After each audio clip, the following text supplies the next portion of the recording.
about it. Please. So the other thing I hear all over the country when I do workshops, mostly from white women, but I've also been hearing it from white women too, is this question. Is this another one of those workshops where I'm going to be called a racist just because I'm white? And I say, no, this is not going to be one of those. And I'm really sorry that you had that experience, because there are spaces where people are doing equity work, inclusion work, diversity work, whatever you want to call it, where they are labeling a group of white people the problem or the racist. And it's creating this whole structure where the people that I believe we need to have as part of this conversation, we're pushing them out of it by labeling them. Again, doing something that I've been fighting against my whole career, but somehow it's okay to do that to another group of people. It doesn't logically make sense to me. And so I think that's the other part of this piece, that you can't do equity and inclusion and belonging work and then exclude a group and think that you're doing it with fidelity. That's really what bothers me the most, because there are people out there who do that. I went to a workshop years ago, and I go to them to learn, and I go to them to watch the facilitation. And there was about 200 people in the room, and the facilitator got up and he said, "Good morning, everyone. As soon as you all admit you're racist, we'll begin the program." It was at 8 o'clock in the morning. And some people walked out. Some people had this shocked look on their face. And for me, I put that in the column of what not to do in a facilitation. He says that everybody wants to use their definition, and if you don't use my definition or my approach, then you're the other or you're wrong. And that is the part of the puzzle that paradoxically doesn't let us complete the puzzle. Yeah, I'm doing great, Nestor. It's just been interesting last few years. You know, we moved to Oregon for a couple of years for my wife's job, and then we moved back to Colorado about a year ago, June. And I've been doing my consulting work all over the country, talking about issues around race and equity and stereotypes and biases. And it's just been really interesting to talk to people from all over the country, especially in this kind of crazy divided world we now all live in. And I'm really glad to be here, because this has been home since 1979, and my father was born here, so I'm pretty much back in my roots. So it feels good and close to my daughter and grandkids, and my wife's son is close by. So we're really happy to be back in Colorado. Wow. Since 1979. I would love to dive back into those dates, but I would like to say that I've noticed you very active in social media, in your Instagram and Facebook, and all the content you're posting. Those are like little nuggets of wisdom. Like, I always listen and watch what you say, and it's very. What I love is the bridging between your personal experience and how that influenced your professional life, and how you can just bridge those biases, beliefs, those origination points of why you believe the way, why you believe the things you believe, why you behave the way you behave, the way you perceive things. So I want to dive into all those things. So first I want to say, my social media, I have a little disclaimer that my bonus daughter, Savannah, is in charge of all of my social media. So all I do is provide content, and the way that you see it, in that beautiful way, and the language and the music, that's all her. She's 27 years old, and I'm actually working with her and my bonus son, Zach. We're going to launch an app here in about 2 weeks called Connected. That's all going to be wrapped around building a community of people who are tired of being divided and tired of not talking, and want to create a community of people around the world that just want to do something different than what we're seeing. And the way you see the blend of the personal and professional, for me, is just about, they're not separate. Like, I'm not a person over here and then a professional over here, and I think that's missing in a lot of what we're talking about in terms of leadership, is that a lot of leaders aren't combining who they are to what they do. And so much of what I see people doing is rooted on models that are really dysfunctional in a lot of ways from our leaders in not only in our country but in our world. 100% agree. I've always reflect on the connection between private behaviors and public leadership, and the way I handle myself and my relationships outside of work, at home, with my wife, with my kids, with my friends, and then how I show up here with my own set of beliefs and who I am, how I build my identities in a way that brings coherence in all the aspects of my life. Mm-hmm. So that's why I'm really excited to have you. And I wonder if you at some point can walk us to the beginning of your story and why speaking about this is so personal, so beautiful, and also important to you. Well, I think it goes to what you just talked about, which is this whole idea of belonging. So belonging is that I can be a part of this organization, this community, this team, this church, wherever someone is involved, without having to give up a part of myself to do so. So it's really thinking about what parts of myself do I not bring in to those other aspects of my life, knowing that it's not about 100%, because none of us needs to bring 100% of what we do at home to work. Right. So imagine. I'll be crazy. There's some things that no one needs to see that we do at home. Just leave it there. We're okay with none. Yeah. So it's more about how do you bring those parts of yourself that could benefit whatever that organization is. So like one guy I talked to told me he didn't bring his storytelling or his sense of humor to work because his workplace was too serious and he didn't think people would accept him if they saw that part of himself. And so I think for me, this whole process that I'm in now at this point has pretty much all been rooted in a sense of belonging and how I bring my full self into what I do versus the way I was raised, which was not very belonging. It was pretty othering. So I'll just start there. Since that's been my journey. So I grew up in an abusive home where my dad was angry, alcoholic, didn't like being married, didn't like having kids, and started hitting me when I was 9 years old and telling me I was a worthless piece of crap, I'd never be successful, and I'd never amount to anything. And so that was my narrative for half my life, easily, in terms of my identity, is that I wouldn't be able to accomplish what I wanted. And what I'm displaying at this point in my life was part of who I was my whole life, even as a young kid and as a teenager. It's just that for whatever reason, it didn't resonate with my dad. And so he literally tried to push it out of me or beat it out of me, and I don't know if it was because he just didn't know how to deal with me, or I know part of it was, you practice what you know. And I know how my grandpa was with my uncles especially, and he was like that, how my dad was to me. So that's that whole generational piece.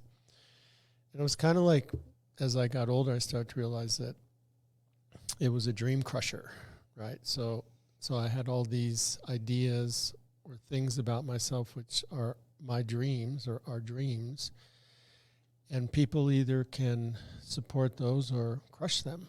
And so I had a lot of my dreams portrayed to me in ways that I would never accomplish them. And so then I had some pretty traumatic events happen when I was 13. My sister died really suddenly from one day to the next. We were talking just like this and talking about getting together and doing things. And the next morning, my mom was screaming into the phone at like 6 a.m. and screaming to call the ambulance, call the fire department. And her boyfriend said, I think it's too late. She's cold. And so she had bronchial pneumonia. And she was also hit by my dad as well and given that similar narrative. And what I know about the cycles of abuse are, when you get a narrative enough that you're not worthy or not of value, it goes into your self-care also. So she could have gone to the doctors, got an antibiotic for pneumonia, and been here today, but chose not to, thought she was fine, and then it killed her. Wow. So after that, then substance abuse was a part of my life because I was so angry. So it's not like today when somebody and a family member of a student passes away and everybody kind of gives a great big community hug to that kid and make sure that they have support, and even the people who are connected to that family. So I remember standing all by myself across the street from my sister's house because they didn't think I could handle seeing her. And I don't even know if my school ever knew that happened. Wow. And so then, this was 13 years old. So then substance abuse was what kept me from hurting myself or other people, because that just kind of threw everything into a huge turmoil. So all of our family, my parents couldn't talk about it. I don't know. I really don't know what they felt. They've both passed since, and we never really talked about it. But in my house, all my siblings, it was like, I can't wait till I'm 18 to just get away. Out of it. And everybody did. And so that was a big part of my life. And then I almost got kicked out of high school because I stopped going after that. And I had a band teacher. So I played saxophone from 3rd grade through high school. And that's actually what got me through school. Nice. I played tenor and alto sax, and I was in every band you can imagine: marching band, stage band, jazz band, orchestra, the pep band. I just loved music. I had no idea about that. That's so cool. Well, it allowed me to escape. Like when I played music, I could just close my eyes and be somewhere else and just like transport. And that's what got me through school. If it weren't for music, I probably wouldn't have finished school, because all the other things didn't have as much interest to me. And then my band teacher in high school said, "Hey, you've got 3 months to graduate. Come back. Let's get you going." And so I did. Your band teacher? Yeah, my band teacher. He was the one person who reached out and called my house. Well, we had landlines back then, so he didn't call my cell phone. He called the rotary dial landline. Hey, it's Bill there. Hold on, Bill. Yeah. And so we talked. And then at 16, I got a 69 Camaro with a 396. And I had a revolving door into juvenile hall for street racing offenses. I got arrested probably every other weekend. And then my mom would come and pick me up, and then I'd go to the court, and the judge would say, "If I see you in my court again, I'll take your license away." And then the next time I got arrested, I got to see another judge, and back then they weren't connected by the internet, so one didn't know what the other one had told me. So I got away with a lot of things that, who knows, if I would have really had the hammer put down on me, maybe I would have shifted, maybe not. Until I was 17 and a half, and a policeman stuck his finger in my face and said, "I'll see you when you're 18." And he was one that I traumatized the most, because I would race a lot in his area, and I gave him a lot of crap, and I was a real jerk. And I knew he wanted to arrest me and put me into the adult jail system. And so that's when I realized that my life was out of control, and it wouldn't have led me here based on what I was doing. And what I've come to find out is my story is not different than a lot of young people in this country, especially, who have similar stories, and some made it out and some didn't. And so that's what really started me on this journey of self-exploration and really looking at who am I and why do I do what I do, and how have I impacted relationships over the course of my young life, and realized that I played most of my life as a triggered victim. I'd say a good half of my life where I just blamed other people, because it was easier to blame other people than it was to experience all the hurt and pain that I was going through. I realized, like, when I started doing work in education, that as a kid I scored an 8 on the ACE test. So the adverse childhood effects, The only 2 I didn't have were the ones where I'm being touched, but all other 8 I had. So I brought all of those to school, all of those to work, all of those unhealed, traumatizing events into every relationship I had.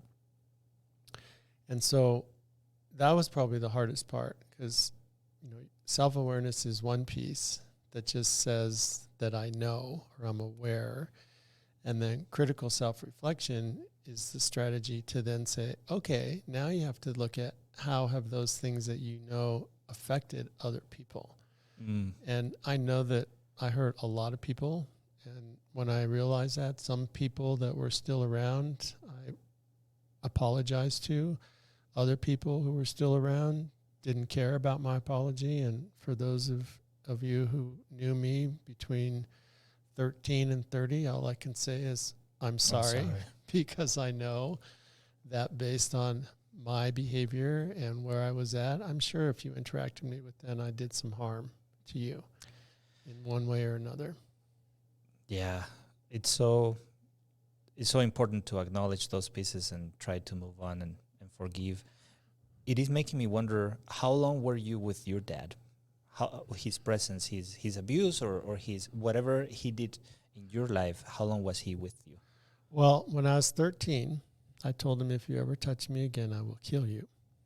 And he never touched me again. I never did that. And then we didn't talk for probably 10 or 12 years.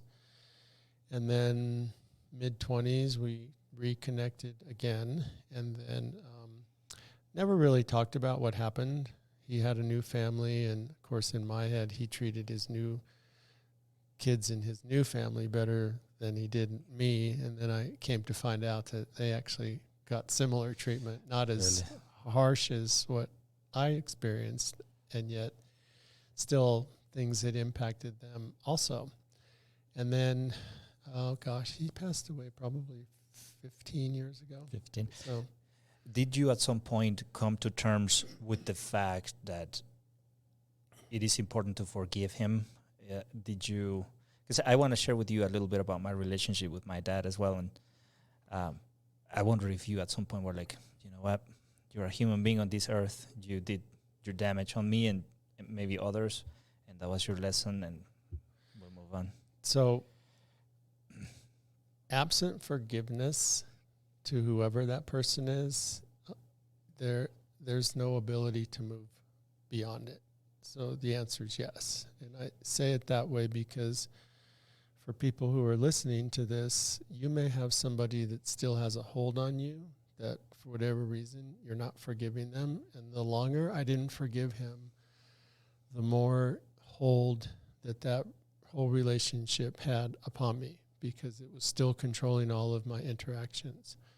So not only did I have to forgive him, I had to recognize that I did get some lessons from him that were of value. So, and as hard as that was, because it was easier not to like him.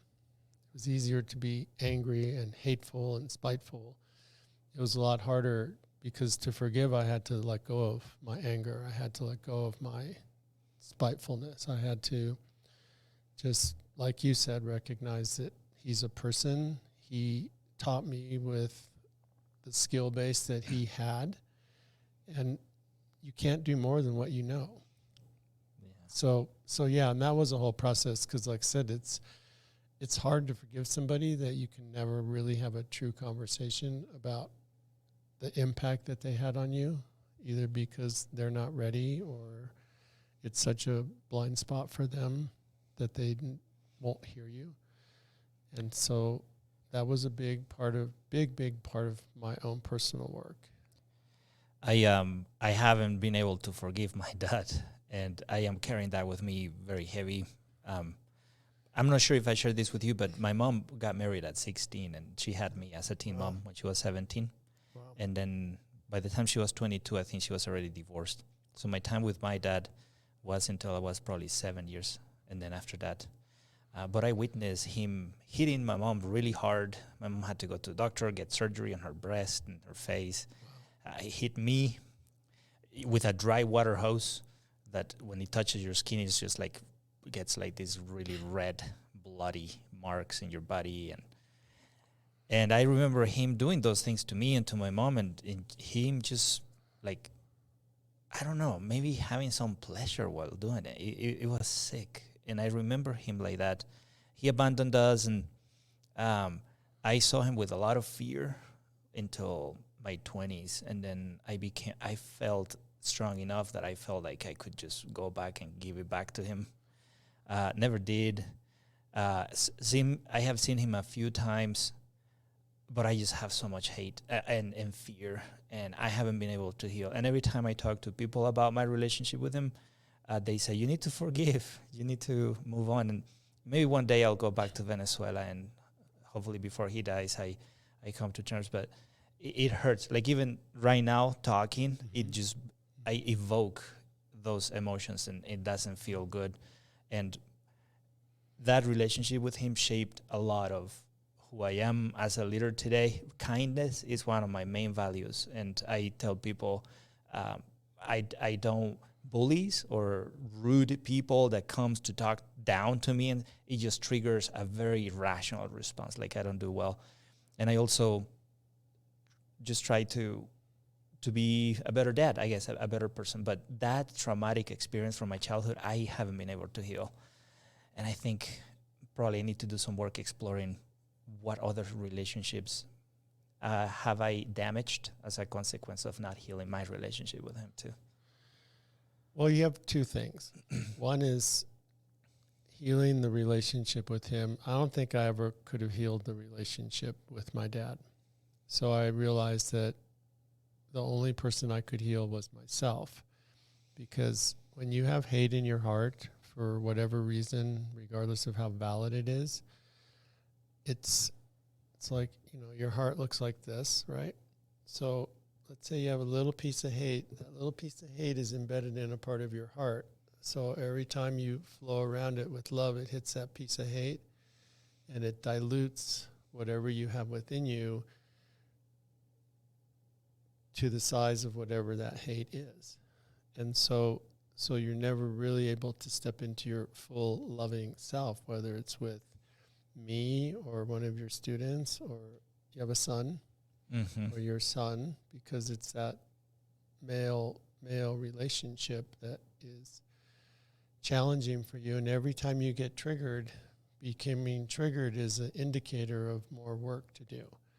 So, and that work is yours alone. It's not yours and your dad's. It's just yours to say, how do I heal myself? And that's really, there's a process to forgiveness. You don't go from, I hate this person, to, oh, I'm going to forgive you and just everything's fine. There's a real process to it. And the main process is to feel all of that pain and those triggering wounds that you still feel now as a man, as a grown-up, that aren't connected to him anymore because he's not in your life, right? So what you're carrying is now yours, and you have to decide, what's your healing process. And some of it might be shifting that narrative, because connected to that kind of behavior, my dad's board, it was called the Board of Education, and it was about this long, and it had these little holes in it. So when it swung, it like picked up that air and left these little round welts everywhere that it hit. And then, let's see, 1997, I became the president of the Board of Education. So it's kind of ironic. It wasn't funny as a kid, but it got a little funny as I thought about it. And the point about, though, forgiveness is that a lot of people think they're forgiving the other person, when truly what you're doing is forgiving yourself and figuring out how to let go of that pain and that hurt that was inflicted upon you. And it's more about you than the other person, because a lot of people say, well, I'm not going to forgive them, then that lets them off the hook. I'm like, so based on what you're just sharing with me, who's really on the hook here? Because every time you even have an image of that person, you get hard, you get angry. And so that's the only thing that you have control of. So when we get emotional triggers, that's just an indicator of more personal work. not something outside of ourselves. So you could heal yourself and create that forgiveness without ever talking to your dad, just by acknowledging what you experienced, and then how do you heal that? Because when there's little bit of hate, I remember my kids would say, "Oh, I hate this, I hate that," and I'd say, "Well, it's not really good to have hate in your heart." And so it doesn't matter how big or small it is; those are really strong words. Yeah. So maybe for somebody whose narrative is "I have hate in my heart," they could switch that to, "Why do I feel this pain right now? Why do I feel hurt right now?" instead of hate, because hate is a really strong emotion, and Yeah. I think hate is what's driving this divisive world that we all live in right now. And I know that those experiences that you had, as hard as they were, shaped who you are. They did, 100%. And I look at my journey as I would hide to do things that I enjoy, for example, because I knew that having fun around him was not okay. I grew up in foster after they got a divorce. I think I was six or I think I was 8, and from 8 to 10, it was a crazy time. My mom was like 24, dragging me and my sister around, and the neighborhood, and they asked her if she wanted to put me in a foster care system, boarding school place, for me to have better opportunities in life, because they could see the abuse and the neglect and stuff. And I went to a boarding school ruled by the Jesuits, and they will just take kids who lived at risk, and they put them together and raised them, fed them, give them an education.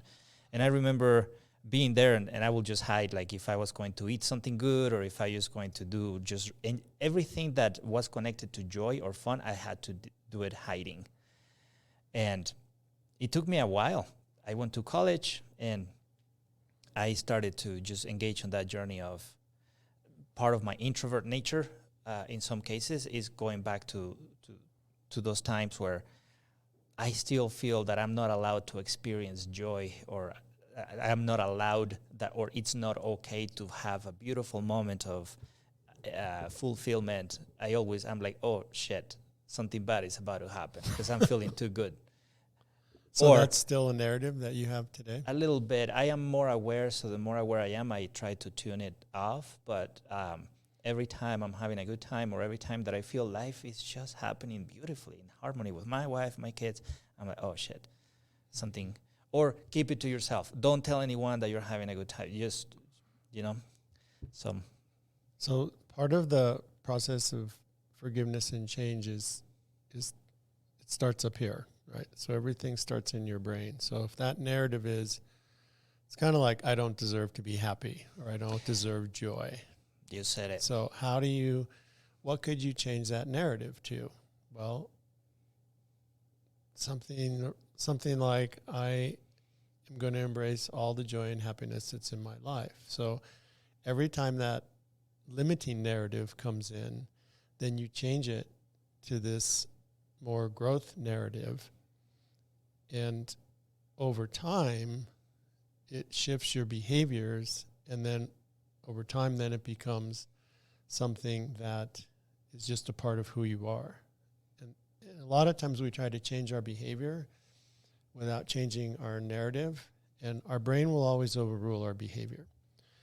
And so that's why when I work with people, it's always first about, well, what's your limiting narrative? And if your limiting narrative is, I don't deserve a joyful, happy life, then you just have to create a new narrative.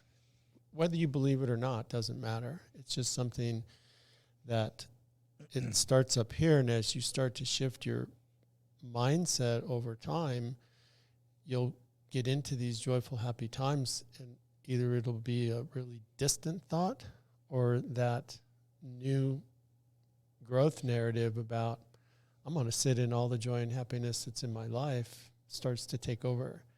And I swear it impacts your heart, it impacts your behavior, it impacts how you see things, it impacts how people see you.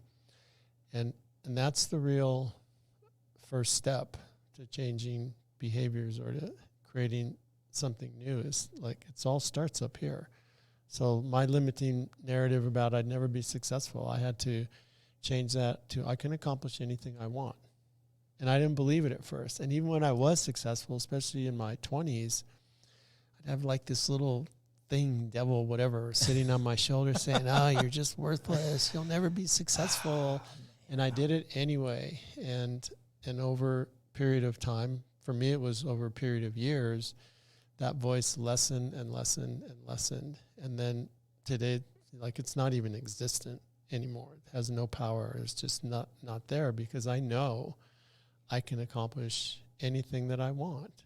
And so that's the life that I've created now. So that's part of, like, for what you're talking about, all the things that you went through all play a role in that. Being in foster care, being dragged around, experiencing all of that violence on yourself in your home are all part of that little hate story. And so how do you heal yourself?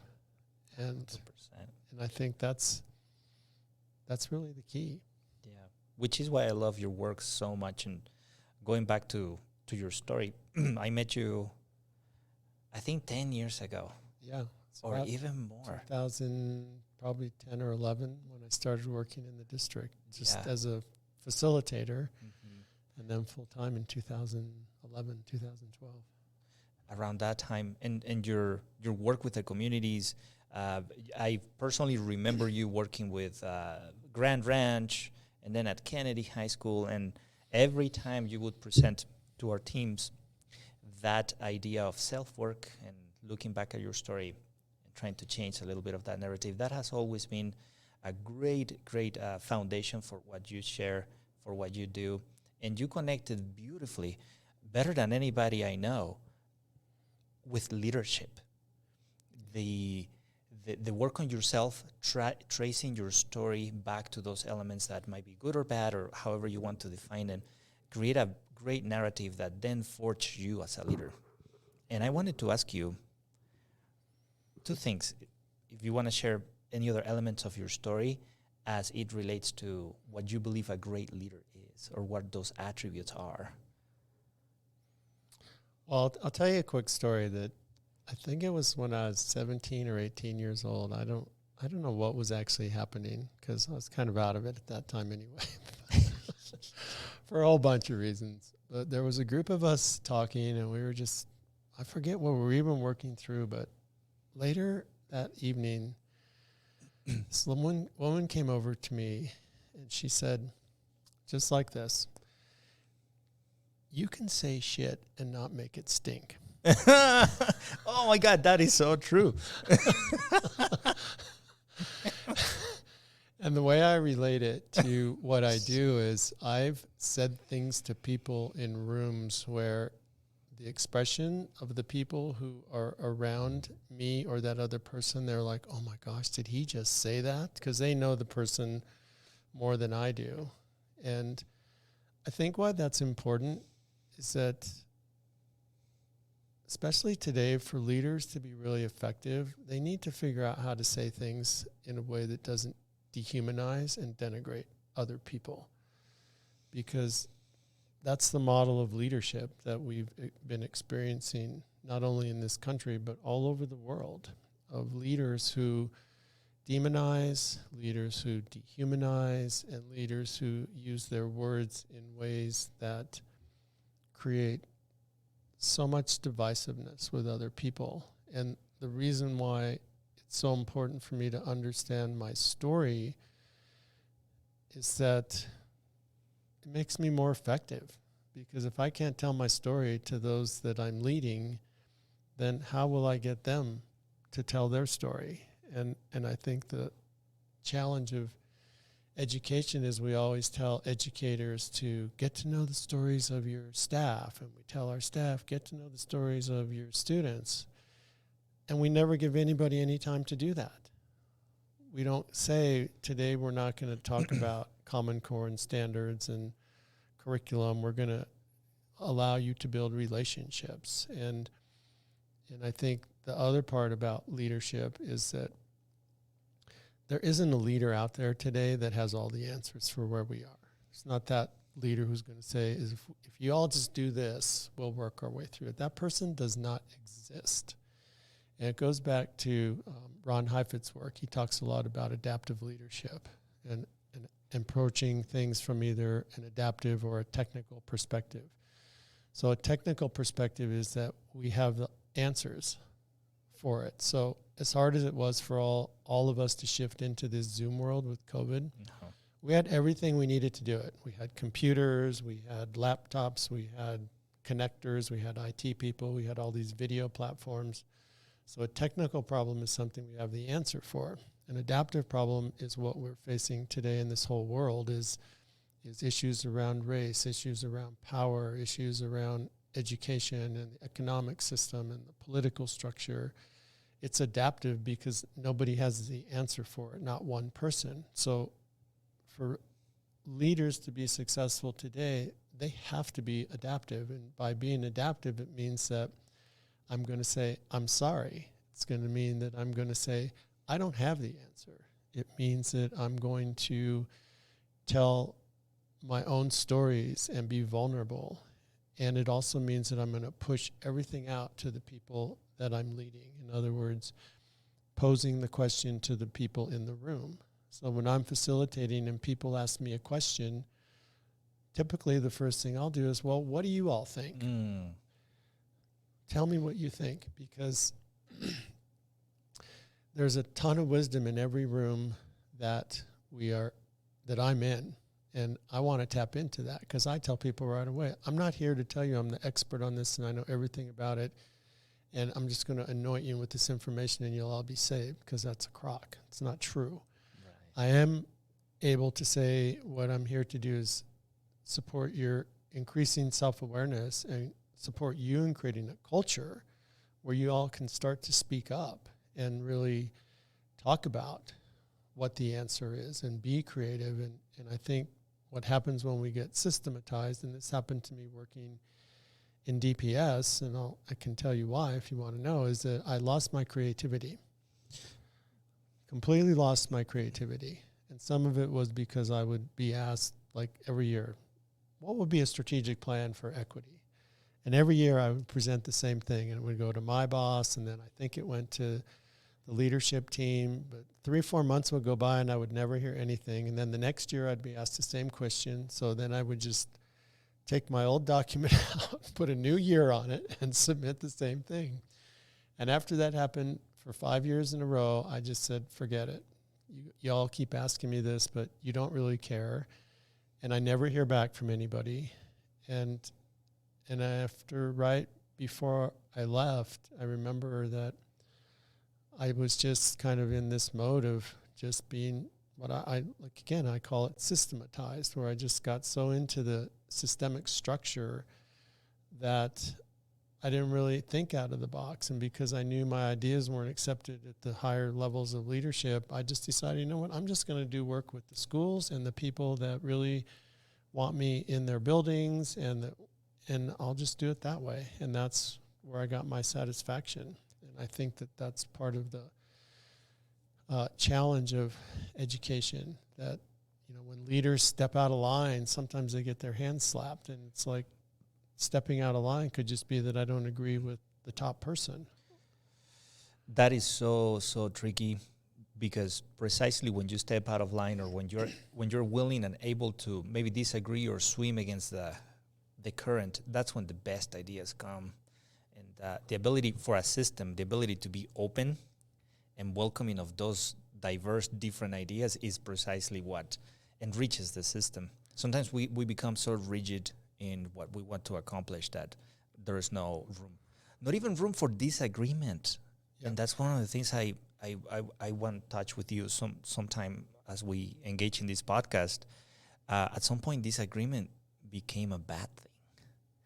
So when the system, when things are expected to be done in one way, and you're like, wait, hold on a second, how about if we, or actually I don't think you're right. What if we, the curiosity of exploring, why do you think I'm wrong? Can you tell me more? Hey, I really appreciate it. Thank you. You actually made me better. Thank you for educating me. It's more like, oh, you think I'm wrong?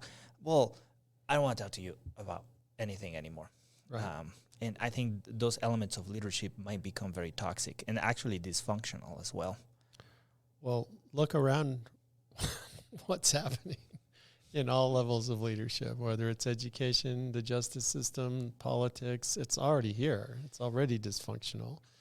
And the model of leadership is, if you don't agree with me, I'm going to push you out, or I'm going to in some ways minimize you or dehumanize you.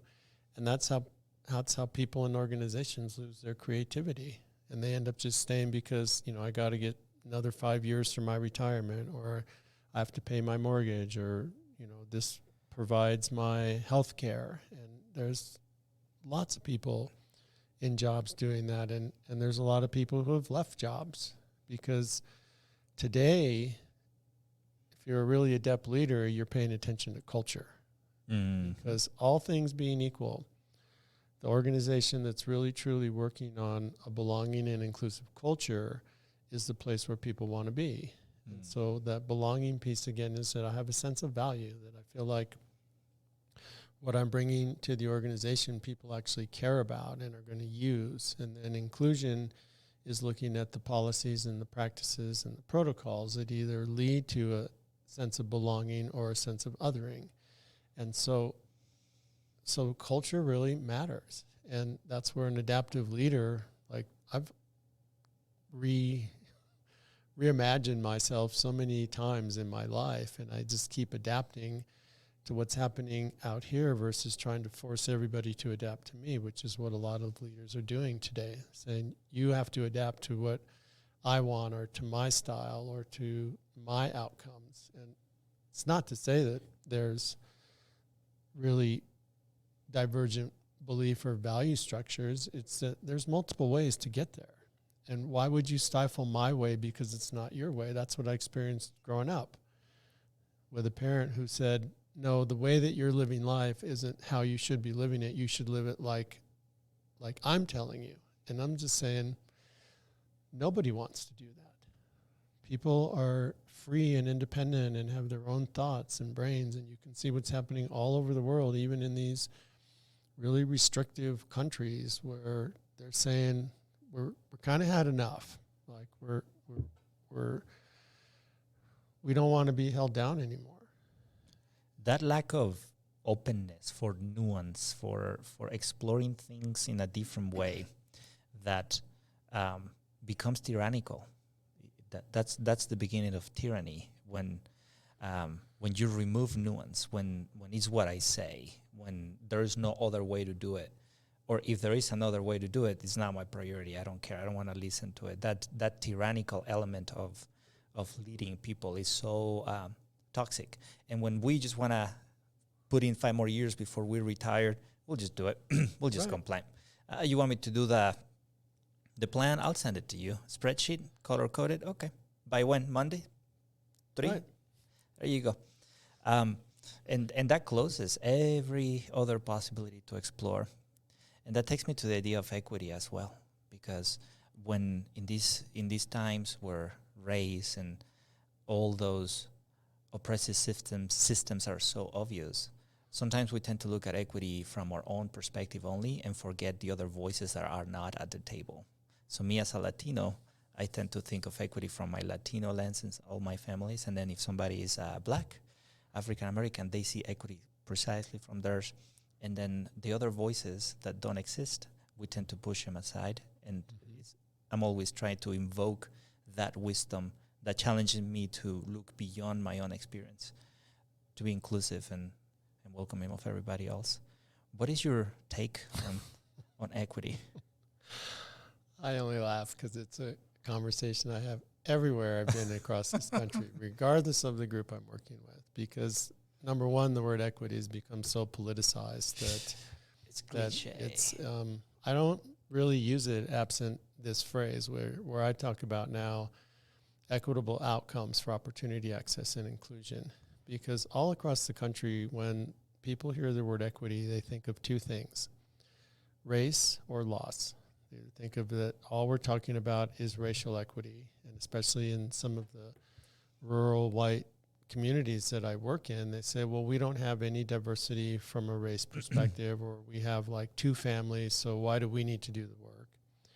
And then the lost part is, if you're giving more to that child or that family, then what am I going to lose? And so I'm of the philosophy that if the language that I'm using has a triggering effect that's not going to engage people, then I'll just stop using it and figure out another way to frame what I want to say. So, and that goes back to my mediation background, where I'm always thinking about what's the conversation that we should be having, and how can I reframe this so the other person can hear it. So if people can't hear the word equity in itself, and it really has become this really narrow conversation about race or loss, then what I talk about is equitable outcomes for opportunity, access, and inclusion. Because now, with those 3 phrases, opportunity, access, and inclusion, I've just expanded the conversation to include everybody. Because there's very few people that I've met who have said, I don't want for myself or my child to have an opportunity to be successful, or access to whatever they need to be successful, or to feel included, which is basically to feel like they're a valued part of the community. So it's a much more expansive conversation. And I think the misnomer that most people have is equity is really a process. So the process of equity is differentiating based on need. So it's a differentiation process. The outcomes for an equitable process are opportunity, access, and inclusion. So I think that's what differentiates my thinking from other people, is that I just see equity as a process, it's not an outcome. The outcome is opportunity, access, and inclusion. And those are tangible things that I can see, and that other people can tell me whether they actually feel that whatever I've provided has given them those 3 things. Because absent those 3 things, then we have an inequitable process, which is going to lead to inequitable outcomes. So, everybody's used that baseball field picture for years. Mm-hmm, with the little defense. The boxes, yeah. And years ago, people would tell me, oh, that's white supremacy, or that's systemic because the fence hasn't been taken down. And I found that it triggered a lot of people. So I just stopped using it. And I found another picture that I don't know if you've seen, but it says equal on the top and equitable on the bottom. And it has a picture of 4 people. One is a person in a wheelchair, one's a really tall guy, a woman, and then a little kid. And they all have a bicycle that's all the same, exactly the same, this really big bicycle. And it says equal. And they provided an opportunity for these 4 people to all have a bike. And they were inclusive because they gave one to each one. And because the bicycles didn't fit the bodies of the people who were riding them, they didn't provide access. And so you have an inequitable process, which leads to an inequitable outcome.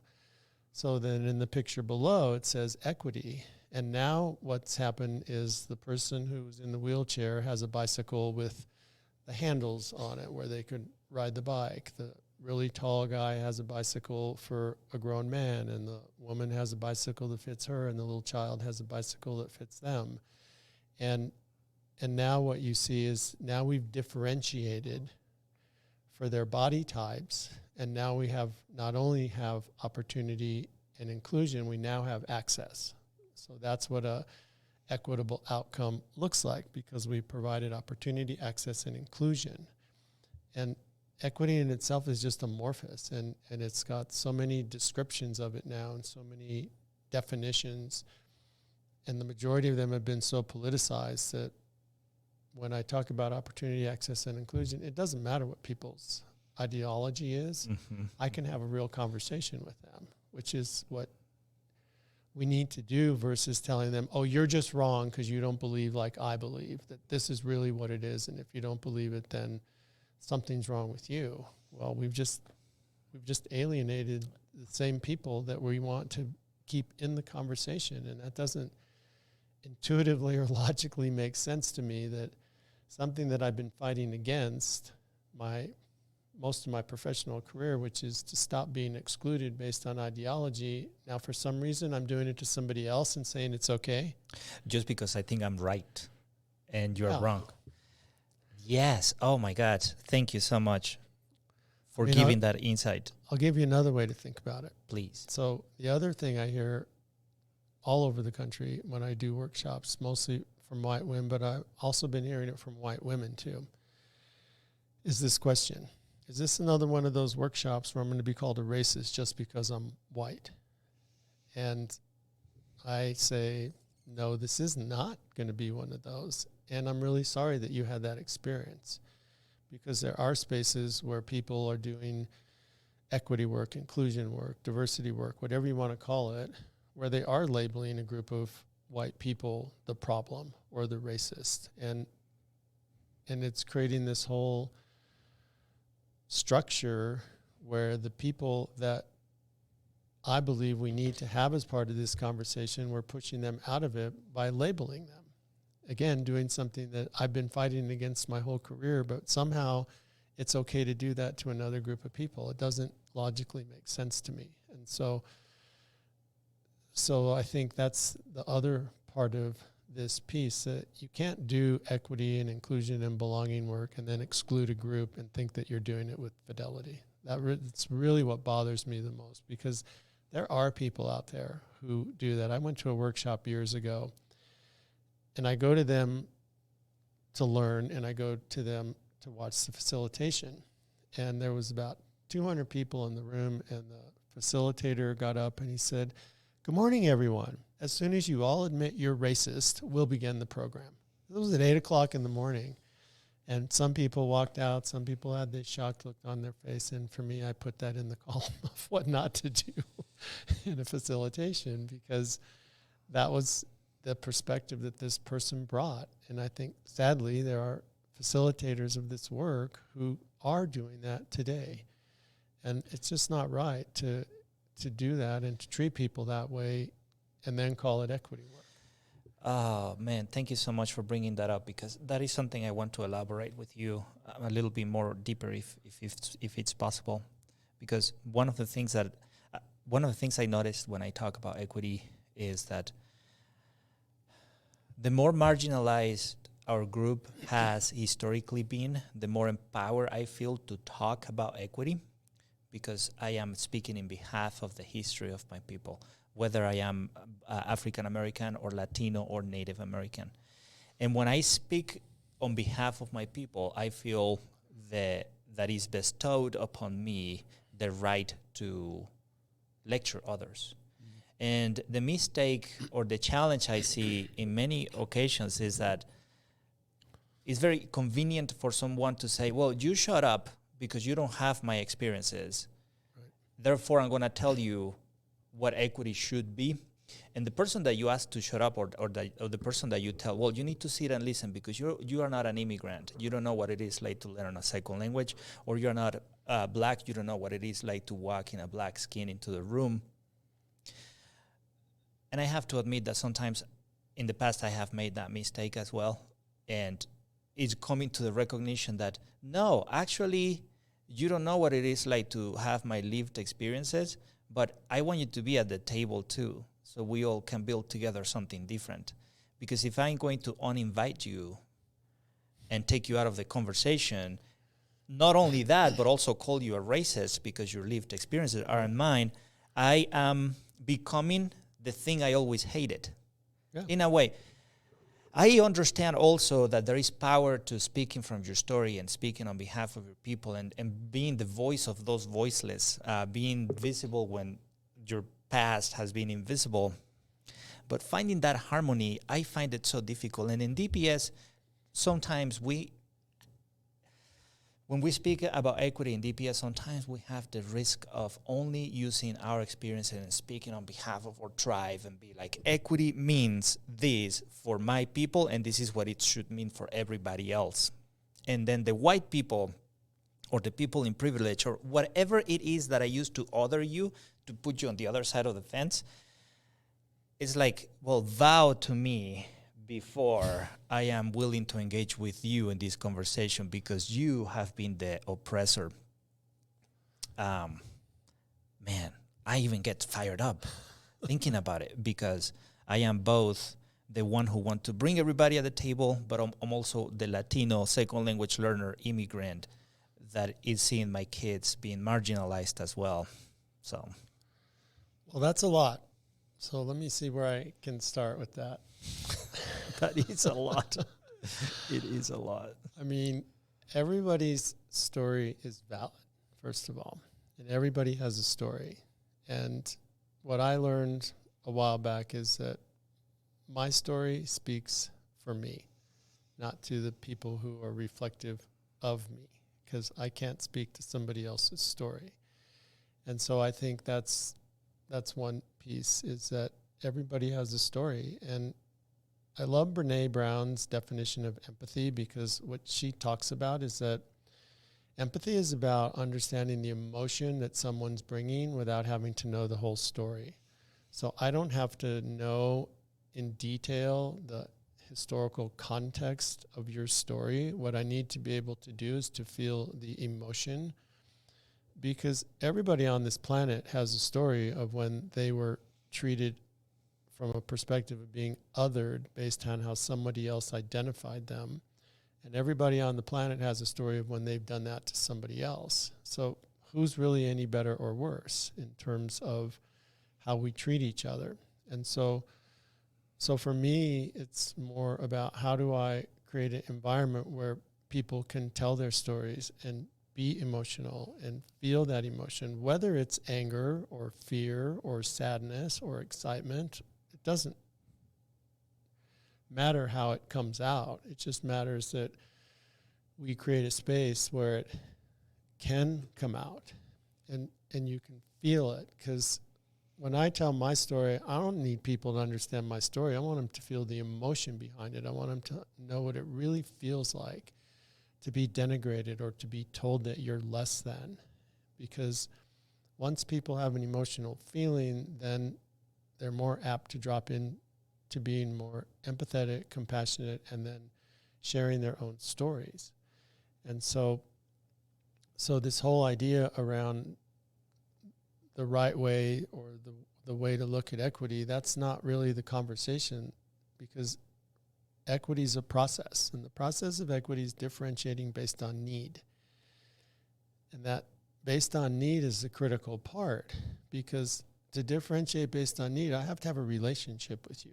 I have to know you. I have to know your story. I have to understand what your needs are, because your needs could be something that you're trying to heal in yourself. Your needs could be resource driven from a whole variety of perspectives. And when I understand your story, then I'm not making up assumptions about you. I'm saying, so tell me if this would be helpful, or tell me if this would be helpful, or what do you need to heal yourself? We don't often ask that question, because from the perspective that you shared, we've already disengaged each other from the whole conversation by how we're treating each other, or by saying you're wrong because I'm right. And right and wrong and good and bad are judgments, and they're based on people's perspectives. And so I talk a lot about, well, what's the impact that you want to have, or how do you feel about that, or what is your sense of what you just heard or what you just experienced? I mean, and this is happening in educational institutions all across the country. It's not just here in Denver. It's in every school district and school board that I've worked with in the last 10 years. It's the same piece, is that everybody wants to use their definition, and if you don't use my definition or my approach, then you're the other, or you're wrong. And that is the part of the puzzle that paradoxically doesn't let us complete the puzzle. When you, I don't even know how to put it in words, in a way that adds anything to what you're saying. My point is, I guess, everybody's lived experience needs to count as a force that moves forward. And acknowledging the past, acknowledging the history has to be part of the conversation, must be part of the conversation. And those who didn't live that experience, those who didn't live that oppressive past, need to also feel engaged in the conversation and feel valued and contributors, because that's how we move forward, right? Well, and it's like you shared your story of a crazy, dysfunctional, abusive family. I shared mine. I've heard white people share theirs. I've heard black folks tell me theirs. And so if we're not playing Oppression Olympics, then one doesn't take precedent over the other, because they all created a level of trauma and hurt or pain that is either holding us back or catapulting us forward, depending on where we are. And everybody's in a different place. And so that's the other part of this whole dialogue, is that we have to create an entry point for everybody. We can't just say, well, if you're not here, then don't come. Or if you're not here, then don't talk.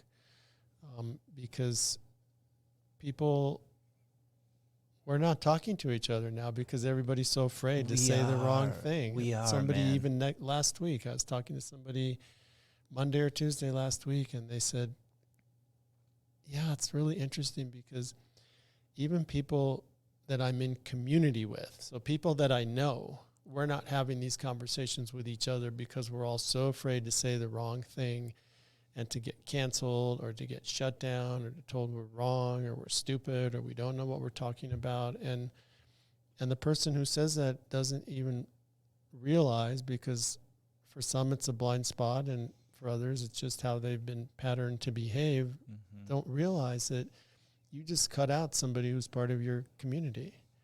You just did. And so to what end? And the real sad part in education is that all of those leadership models have now fully permeated our schools. And that's why you see young kids. I was reading about a school somewhere in Southern California where the athletes, both black and white, were taking part in a slave auction. And all of them were playing a role, the black athletes as well as the white athletes. Slave auction. Slave auction, yes.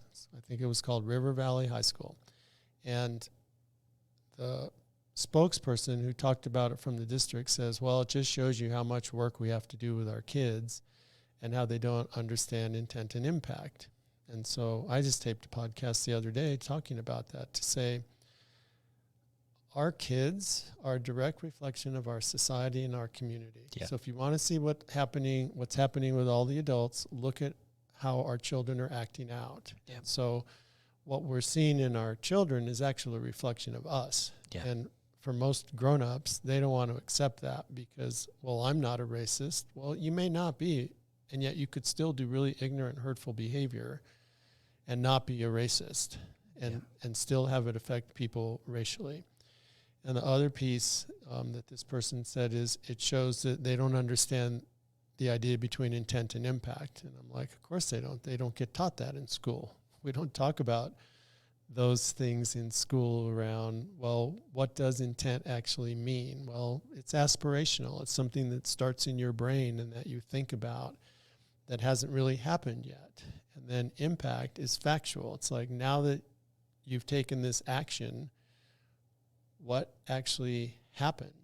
And if the intent and the impact don't match, then what are you going to do differently next time? And if they match, how do you keep it going?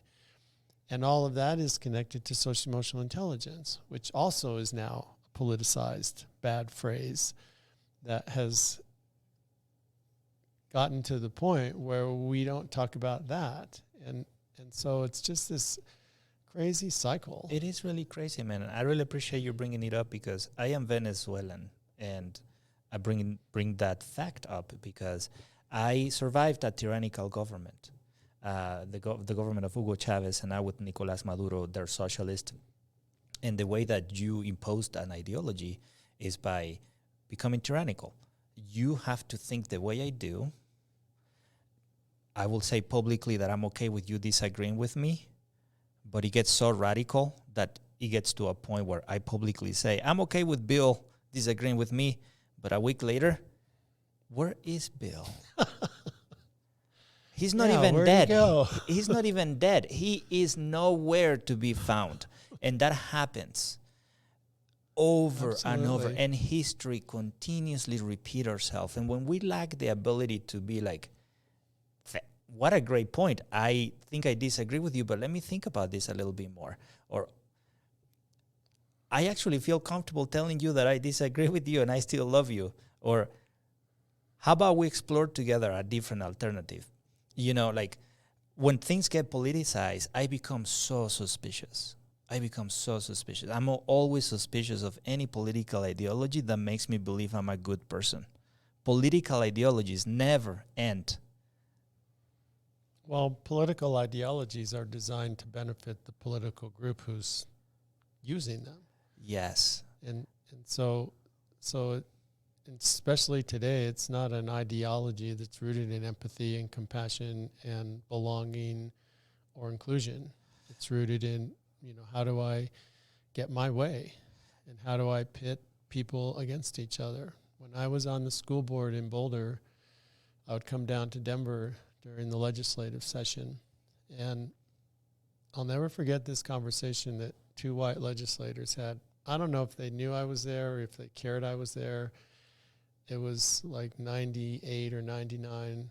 So I was on the board between 97 and 2003. And they were talking about a bill that they were proposing in Denver that would give more money to minority-owned businesses, Black, brown, Asian, just minority community.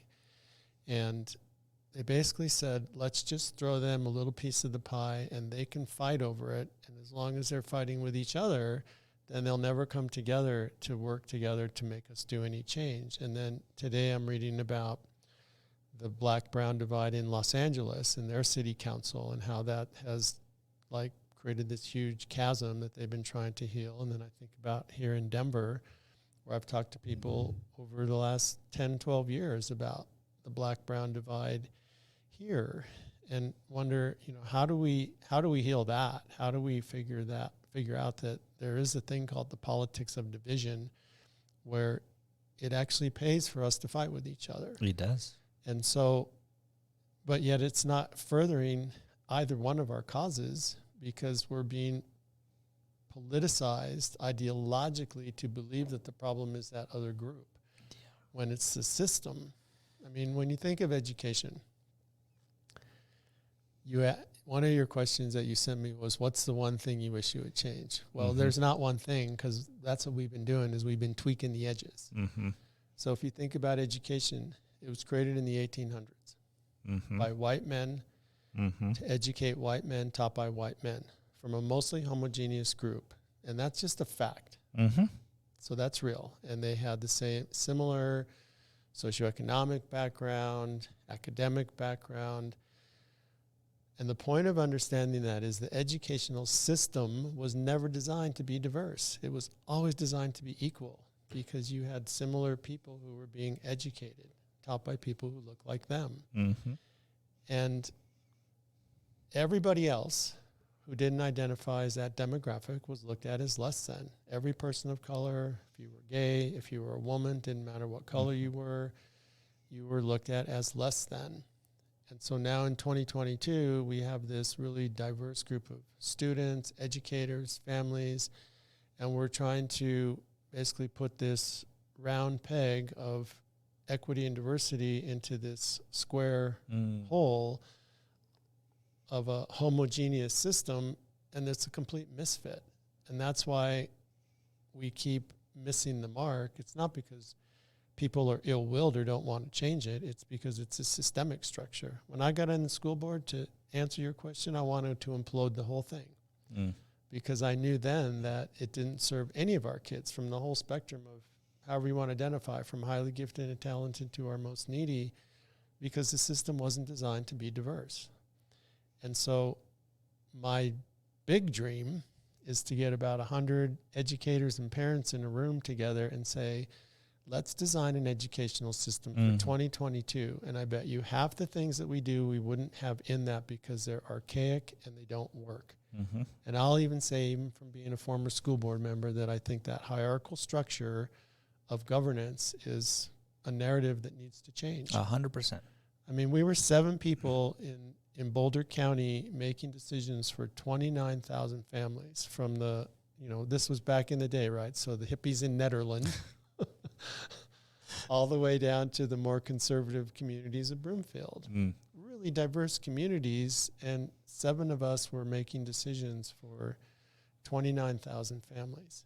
And so you can see what's happening in school board politics today. When I got on the school board, it was like, oh, no, it doesn't matter what party you are. School board politics are apolitical.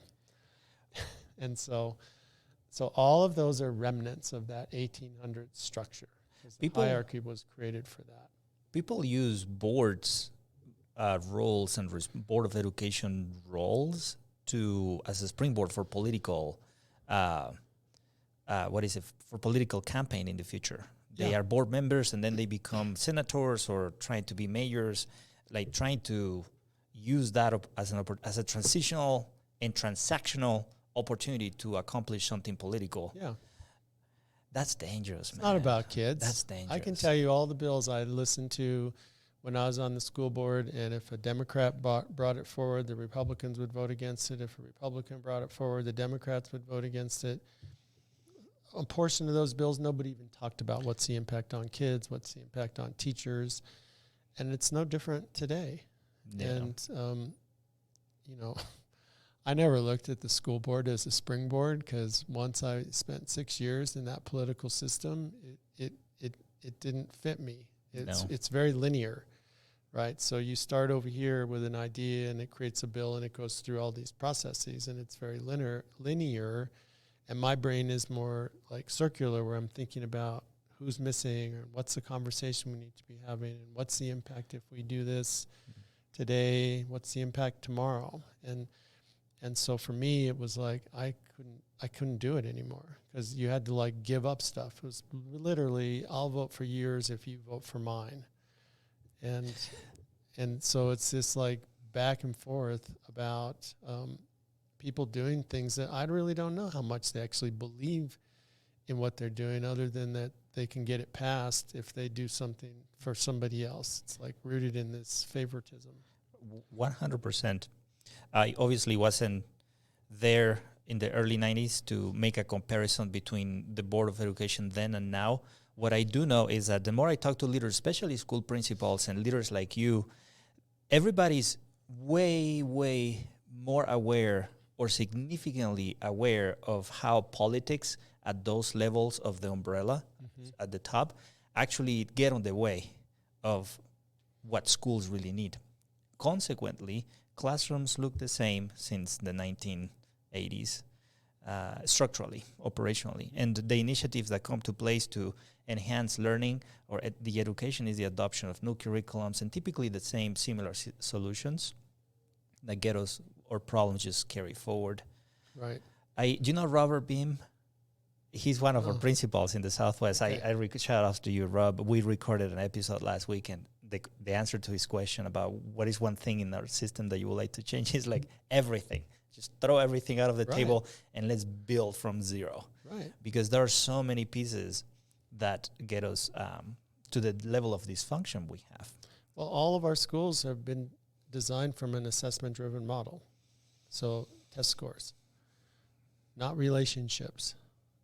It's all about how do we do on the tests. I've worked in school districts around the country where principals who have, the colors are all different everywhere. So we'll just say green is the highest. People who have green schools, they want to put the kids who can't support them in being a green school into the alt-ed school, because then they'll maintain their status. Like, instead of creating a relationship and this idea that if you give students the resources they need, which again is an equitable process for opportunity, access, and inclusion, that they can excel. And so it's not that we shouldn't assess our students for growth. It's just that it's so lopsided that the relational piece is is either non-existent or just so little that it doesn't have an impact. And when I worked in DPS, and even today when I'm traveling around the country, the time that people spend with me in organizations, both in for-profit and nonprofit, is the longest they've spent together in, let's say, a year, just building relationships with each other. Wow.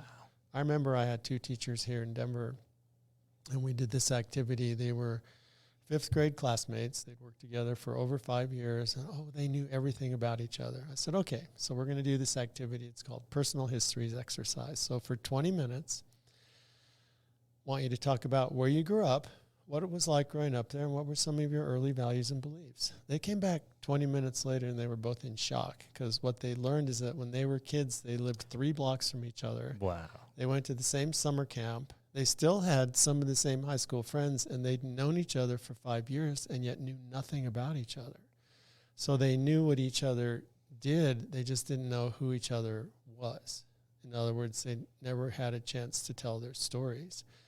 And so when our adults are creating the culture that our kids walk into, which is my belief system, then if the adults don't know each other, how do they pass that on to their students? And it was especially interesting when I would work with adults who were in conflict in a building, because I was always curious. I would ask them this question. Well, let me ask you this. When you're in your classroom and there's a conflict either between you and a student or 2 students, what do you do? Every teacher I've asked had no less than 6 to 10 steps that they would take, from having them talk to each other, from understanding feelings, and they could go down this list. I said, okay, so you have the ability and the skill base and the steps to resolve conflict. What's preventing you from using that with your colleague next door that you don't like? And there would be this like blank look on their face, because it would be like, it's a valid question. I think that everybody has the ability to do these things, to resolve conflict, to forgive, to be empathetic. We just do it selectively. And and in education, I think we have to hold ourselves to a little bit higher standard, because we're influencing and impacting children. And I think that's really hard, especially in today's world where teachers are being treated disrespectful at all different levels, all the time, and are burnout and don't get paid enough and aren't appreciated enough. And you have states who are saying, well, if you're a veteran and you want to be a teacher, come on in and we'll let you teach. It's not to say anything about veterans. It's almost saying, though, like there's not much of a skill base in teaching, so anyone can do it. And I know that's not true. Oh my God.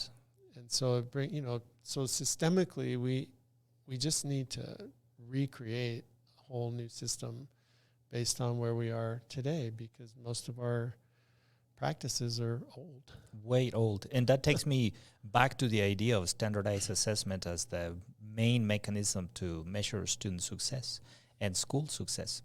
That tells us, well, the first thing is, going back to the 1800s when the educational system was created,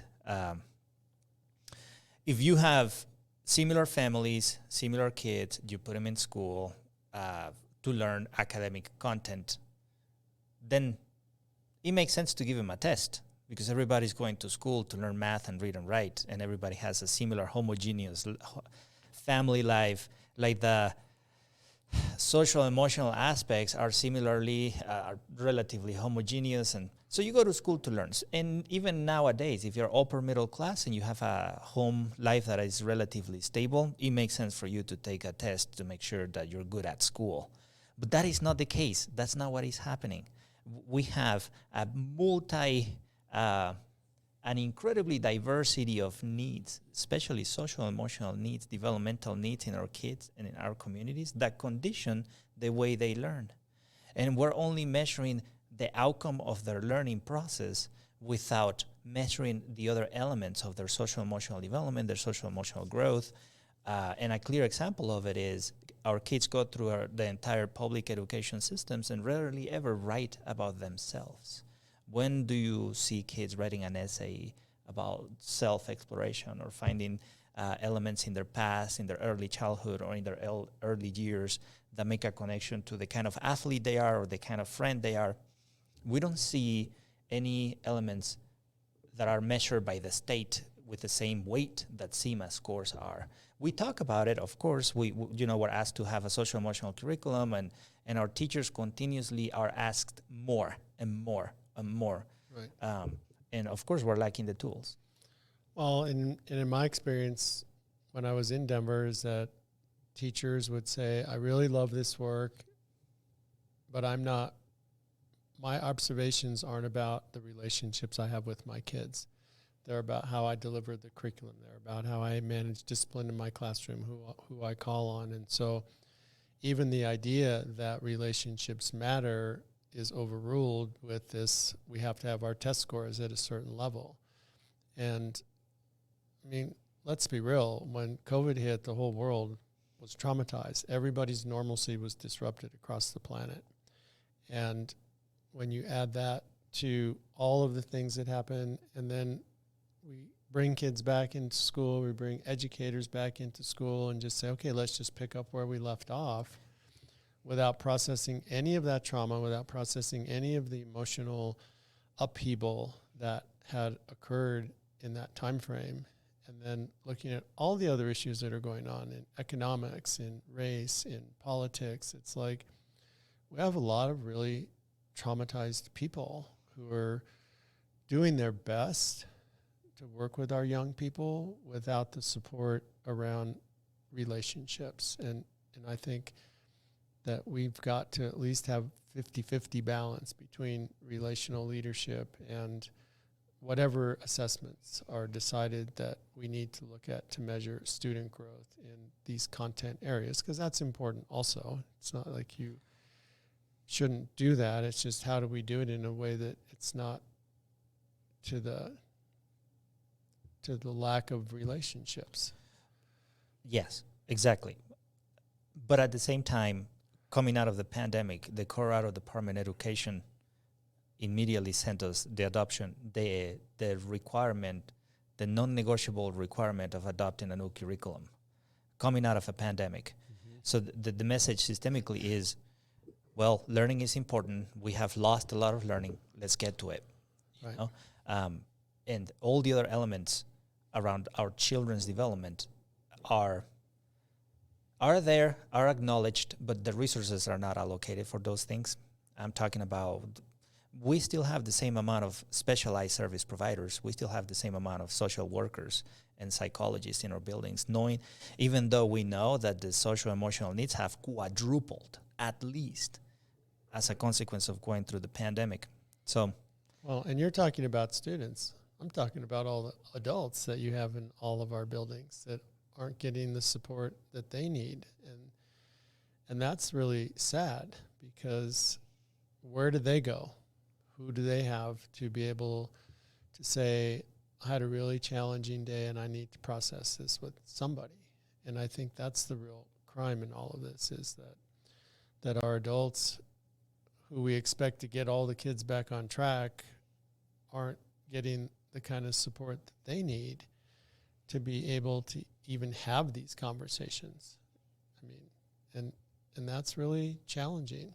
And that's why I say, like, to your colleagues' idea of just doing the whole system over again, that's really what we need to do. Yeah. I loved his, and he dove into, I'm looking forward to releasing that episode, because he dove into all the elements of the things in the system that need to change, and his conclusion was like, we need to change everything. He was like, how worse off would we be as compared to now if we did that? And I was like, well, you caught me off guard with that question, but actually I don't think we'll be that worst off. Well, when I wanted to do it in 1998, people would say, oh, Bill, you can't implode the system. It would create too much chaos. And I look at the world today and say, well, how much more chaotic can it be? So what a great opportunity that we have right now to really look at something new. And so that's why I say I have this vision of one day getting a bunch of educators and parents and high school students or college students who just went through K-12 education in a room together for a day and say, let's design a system for 2022 and look at all the elements that we need to have, assessment, resources, whatever they are, what would the system look like? And I guarantee it'd be completely different than what we're doing today. 100%. And also, what is the function of having kids come to school? What do we want them to learn? What are those skills that we want them to have? And one suggestions I typically make is, well, let's look about our society right now. Let's look at it and let's see what are the gaps we want to close. What is the crisis of mental health, diet, relationships among people who think differently? Those are the problems we want to solve. Why don't we backwards plan from there and make a bet that in a generation or in 2 generations, we will solve those problems? And immediately it gets you thinking into what kind of curriculum are we teaching our kids?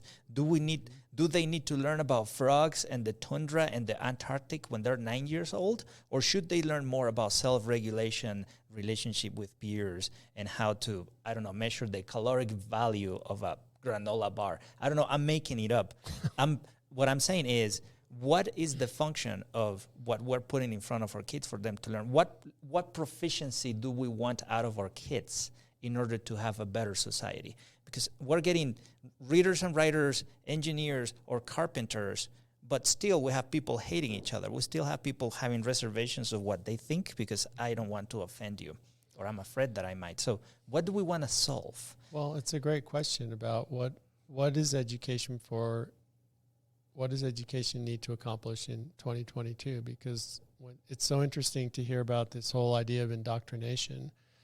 When education was started back in the 1800s, part of it was to indoctrinate young kids into the beliefs and values of the American way.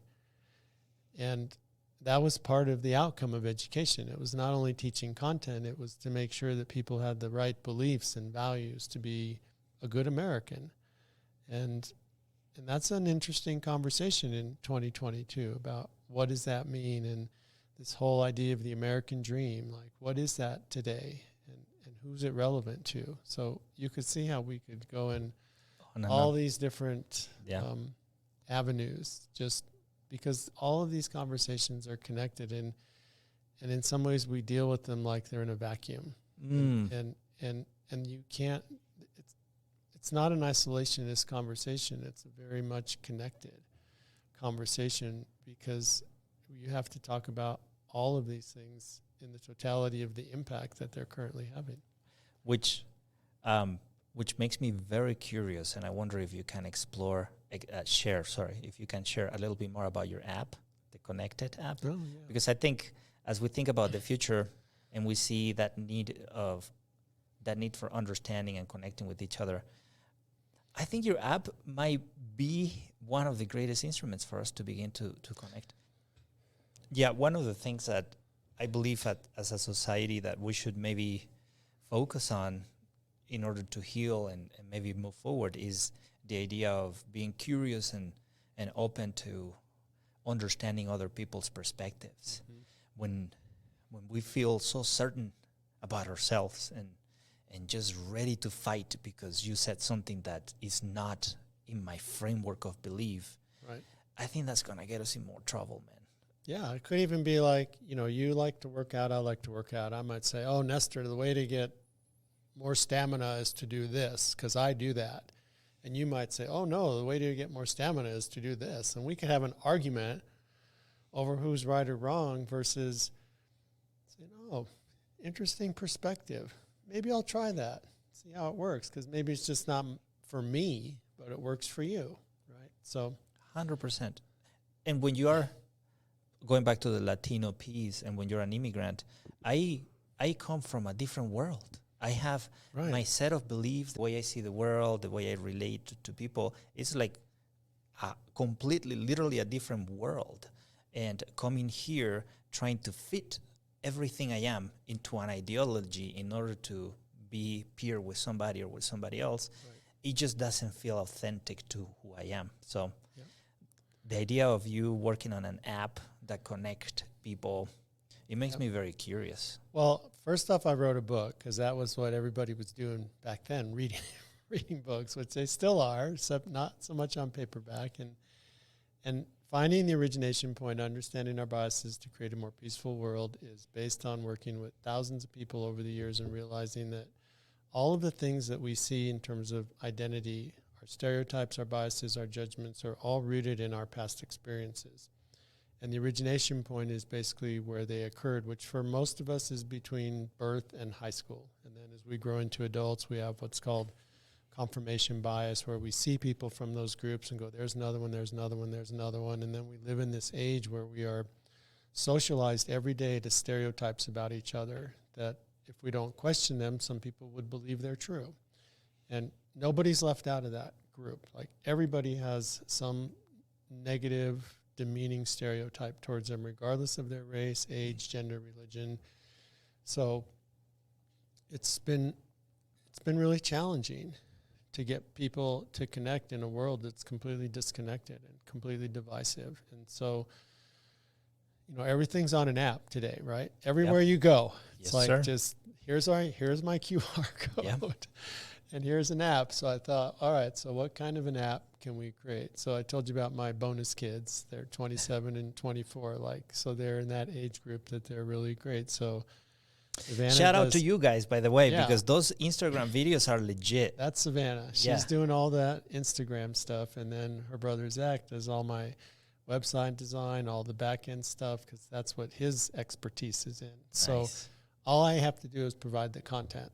So they're really the kind of they're building all of this on the back end. And so I had Savannah, I said, Savannah, look at all the apps around diversity and see if you can find one that's just about connecting people. And she spent a day looking at every diversity, equity, inclusion app she could find. And most of them were related to either people selling stuff for exorbitant amount of money, selling programs for exorbitant amounts of money, or just as a business realm. And so we all three kind of talked and said, let's create an app, and it's called Connected, CNCTD. And they created the name because I said, here's what it's about, and they came back and said Connected. So that's what it is. We have it all taken care of. So we have ownership rights to that name, and we're about a week away from launching it. And it'll be a subscription app, so it'll be like $15 a month. So I didn't want to make it so expensive that it wasn't accessible, and yet, there's a lot of work that goes into it. So I had to look at that aspect of it as well. And what people get, though, is connection to people who, regardless of their ideology, so this isn't about an ideological perspective, because you could be on anywhere in the spectrum from however you identify, because that's been my experience, that people's identity is not so much connected to their willingness to eradicate these divisions that they see in their communities and schools and churches and everywhere else. So it's going to be a connection to a larger worldwide community of people who are just sick of it, sick of being divided, tired of being afraid of not being able to talk, and creating a platform and an environment and a community where people can actually have these conversations without being denigrated and demeaned and dehumanized. So I can make a mistake. I can have a misstep. I can say something that might not come out right or come out in a way that I meant it, and somebody's not going to just jump all over me and tell me how bad I am. So it's really about connecting people to other people, and we've been divided long enough. It's time for us to reconnect with each other. It's time to rehumanize ourselves to each other. And so we've worked really hard over the last 6 months creating content. So I have 8 different modules of some of the work that I shared in Denver around foundational bias conversations and conflict transformation. There's a workbook that's connected to it. They'll be part of our community, and then every month I'll be uploading new content through our website. And then I have my book is now an ebook, so that'll be one of the giveaways to folks who become subscribers to our app. And it's just really designed to create connections for people to realize that, and I've worked all across the country in the most just I hate labels, but I'll use it for this case, in the most conservative to the most liberal, seemingly based on what you see, and have had great conversations with people from all those groups who are saying, I don't watch the news, I'm sick of politics, and it's easier for me just to disengage and hang out with my friends and family than to try to do anything to change. And I think we're losing a lot of really great wisdom by people disengaging. So my hope is that this is a way to bring people together. And the reason why I wanted to do an app is that, you know, once it's in Google and Apple, people can access it all over the world. Yeah. And I think there are people all over the world who are just tired of it and have nowhere to go. And so this is really designed to be that, and I'll see how well it does. Oh, I really appreciate it when we launch it. And I tried to make it so that it's not, because, you know, there's all these shiny objects out there of people saying, oh, you can sell your program for thousands of dollars. And I'm like, yeah, but I don't want only 10 people to have access to it. And I don't want to give it away, because there's got to be a balance in there. So I think and plus then once the community grows, then that community becomes part of the voice as well. So I have a podcast called The Origination Point. And so I could see people from our community being part of the podcast, telling their stories. And I think we just need to create a culture where we can speak to all of these disparities that are happening on our planet and not be in fear of finding that voice, because, you know, there's billions of people on the planet, and I know there's at least 1 million people that are just fed up and have nowhere to go. And so it's really just to create that space and that voice for community. So necessary. I need to confess that sometimes I also just want to forget it. I don't want to talk about this. I had enough. You know, I'm tired of people. One time when I moved to my new house, there were a round of elections, and somebody knocked on my door, and because they saw my name, Nestor Antonio Bravo Gutierrez, they came offering me the opportunity to join a specific political party, because they saw that my last name, and so they were like, well, they found the coordinates of the zip code where I live, my name and last name, therefore you're in this box. Right. It insulted me because I'm like, well, I might agree with you in a lot of things, but I am not a vote for you. I am so sorry. I have many other things that I want to explore, and please don't assume things about me beforehand. And it goes all ways. Yeah. It's like how do you? I don't know. Like I would say maybe I have ideological ADHD. Something Makes like sense. that. Because I like to reflect and think of all the topics without feeling attached to anything. Yeah. I want to be able to connect with Bill and learn about your story and have you disagree with me or agree with me and build a world where we're more connected, you know, I guess from values. Well, and I think it's possible, but we have to stop seeing each other as a label and start seeing each other as part of our community and not as the other. I'll never forget this story. Before I ran for the school board in 1995 or 96 somewhere, I ran for the city council in Boulder.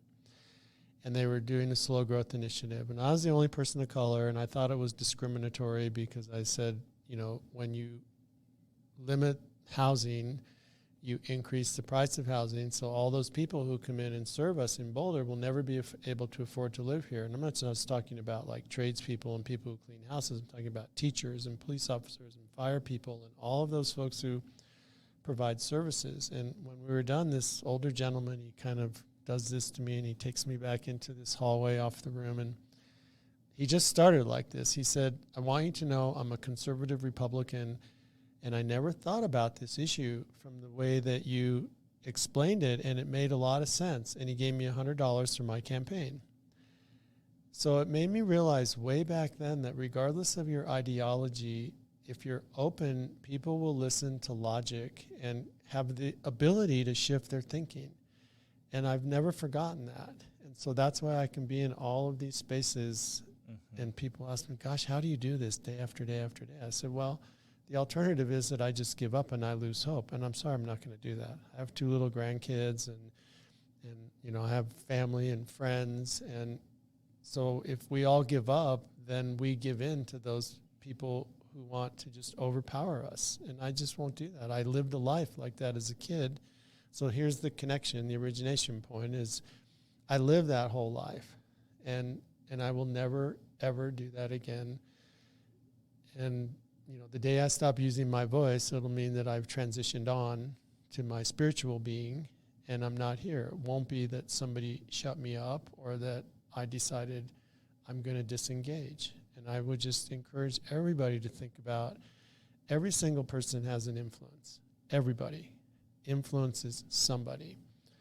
No, you don't have to go out and do like I do, wanting to be out everywhere talking and sharing my stories. Think about your influence in your home, in your church, in your school, in your youth group, in the places that you move in and out of. And maybe you're that one hopeful smile that somebody's going to get that day. And you'll never really know the influence. I don't ever, every once in a while, somebody will reach out and say, like you, how valuable my interaction has been with you, which is really nice because when I was a kid, I didn't get that. I was like, you're quite an ass. And here's how you affected me. So it's not about getting that recognition as much as it is giving people the opportunity to be in community. Oh, my God. So that's really what drives me. I mean, my why for a long time has been to create a more humane world. And my how and my what are what we're talking about today, my book. I've got another book that's with my editor right now, and the podcast and the app, and it's all connected around we all live on this planet, and we're going to have to figure this out because we're like at this precipice where we either go down this divisive, hurtful, mean, disengaging path, or we figure out how to be loving and kind and accepting of each other's humanity, even when we don't agree. Even when we don't agree, man. I really appreciate your wisdom. You're making me think of Dostoevsky, the Russian writer. He says the line that divides good and evil is not the line that divides political parties or zip codes. The line that divides good and evil goes through the middle of the heart of every human being. Yeah. We all have that capacity to hurt or to heal. We all have the capacity to radicalize each other and get in our tribes and go for it, or we have the capacity to move past our differences and connect and love. So that app, I am really looking forward to checking it out. I'll let you know when it's out there. Am. And it kind of goes back to our original story that you told me about holding hate in your heart for your dad. So even if it's the size of a penny, it's still there. So how can you heal your heart so that what you're giving out is just loving kindness? And that's the work. Like, it's all personal work. It's not, nobody's going to anoint anybody and say, now you've got it. We all have to do our own work. And 100%. I think it's like I'll end with these two things. I remember years ago when I was in Boulder and there was a community of color and we never really had somebody to come and help facilitate our work. And so we found this woman, her name's Lillian Roybal Rose, and she was in California at the time, and she came out and facilitated our group. And she told me to remember these two things when you're doing your own work or when you're working with other people, and you'll be successful, whatever that means to you. And those two things are, everybody has a good heart and everyone deserves to be trusted. Mm-hmm. And so that's the space I do my best to walk into every day. And I say I do my best because I'm not perfect. There's days when I'm not in that space. But if I approach it from this is about practice and not perfection, I have every day to practice anew. So So I really do believe that everybody has a good heart and everyone deserves to be trusted and everybody is loved by somebody. And so how do we tap in to that greater spirit of love and connection? Because I don't see an alternative. And I'm not going to be complacent, and I'm not going to normalize divisiveness, because it doesn't need to be this way. We can do something different for ourselves and for our kids. Amen. Well, Bill, you are such a gift to all of us. I'm so happy that I know you. I feel so lucky that I got to steal you for this time and listen to you. You're truly a gift to all of us, man. Thank you. Don't stop your work. It. I won't. Like I said, when my voice is gone, it's because I've transitioned. I would love to release this episode when your app is up and running too. Okay. So I can do both things at the same time and just have people connect. Great. Yeah. I appreciate it. Thanks, man. My heart Thank goes you so out much. to you, and thanks for everything you do for our kids. Absolutely. It's really a Amen. blessing. All right, brother. That's a plan. Stay here for a while. Good. Awesome. Thank you, sir. Man, that was great.